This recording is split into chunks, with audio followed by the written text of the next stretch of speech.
اور آپ ان سے کہیں کہ ہمارا کوئی نظریہ عام نظریہ نہیں، ہم اہل سنہ ہیں، اور میں دعویٰ سے کہتا ہوں ہر نظریہ ہمارا وہ قرآن سنت اجماع سے ثابت ہے۔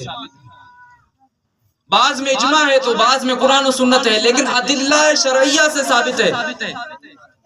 لیکن آج ان چیزوں کو ہم نے سیکھا نہیں، ان تشریحات کو ہم نے پڑھا نہیں۔ اس کی وجہ سے ہوا کیا کہ ہم تعبیر کے اندر ہماری غلطیاں ہوئیں، انداز بیان میں غلطیاں ہوئیں، ہم قائل نہیں کر پائے، جس کی وجہ سے ہمارے اپنے بندے، ہمارے پاس آنے والے، بیٹھنے والے، سیکھنے والے، نمازیں پڑھنے والے، وہ آج کہیں اور چلے گئے۔ لوگوں، اس زمانہ کے اندر دشمن کی چال سے واقف ہونا ضروری ہے۔ آج دشمن بڑے طریقے سے کھیل رہا ہے، آج دشمن بڑے انداز سے اور اس طریقے سے اپنے پاس تمہیں لے کے آ رہا ہے، تمہیں پتہ تک نہیں چل رہا کہ ہوا تم سے کیا۔ ایپ بنا لی گئی، وہ ایپ جو اسلام کے نام پہ ایپ بنا کر اس کے اندر کیا کر دیا گیا، مختلف روایات کے تراجم ڈال دیے گئے۔ آپ نے سوچا ہی نہیں، آپ ایک دم اٹھے، اس ایپ سے حدیثیں پڑھنے لگے، ایک دم آپ نے سرچ کیا رفع الیدین، کہ رفع الیدین پہ مجھے دیکھنا ہے کہ نماز میں یہ ہاتھ اٹھاتے ہیں، اس کے بارے مجھے ادلہ چاہیے۔ جیسے آپ نے سرچ کیا، ایک دم سینکڑوں روایتیں آ گئی، آپ نے پڑھ لیا کہ یہ دیکھو نبی کا فرمان ہے۔ ایک مسلمان میرے آقا کے فرمان کو دیکھتے ہوئے وہ کیسے اپنا رخ جو ہے بدل سکتا ہے، کیسے اس فرمان کو پسے پشت ڈال سکتا ہے، وہ اپنی فکر میں سوچنے لگا اتنے سارے مسلمان کہ وہ میرے آقا کے فرامین پہ عمل نہیں کر رہے، وہ جو ہے ہاتھ اپنے کانوں تک اٹھا رہے ہیں، میرے آقا نے تو کندھوں تک اٹھائے۔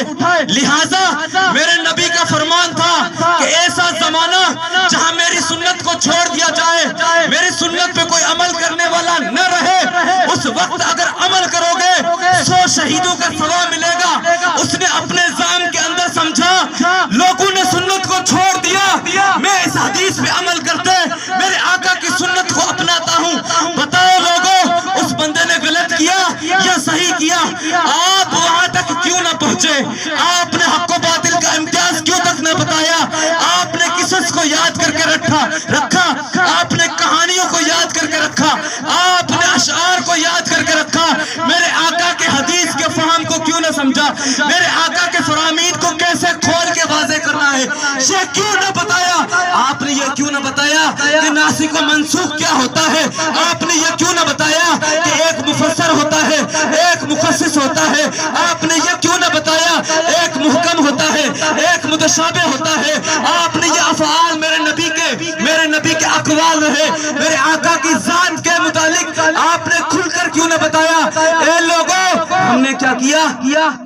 بڑے بڑے جبوں کے اندر رہ گئے، ہم بڑے اماموں کے اندر رہ گئے، ہمارے اندر جنہوں نے منبر کو سنبھالا وہ اتنا بڑا ہو گیا، وہ اپنے آپ کو اتنا سمجھنے لگا، حتیٰ کہ درس نظامی تک نہ کی ہوئی تھی وہ بھی علامہ کہلانے سے، اگر اس کو علامہ نہ کہے تو وہ پریشان ہو جاتا ہے، مجھے علامہ کیوں نہ کہا؟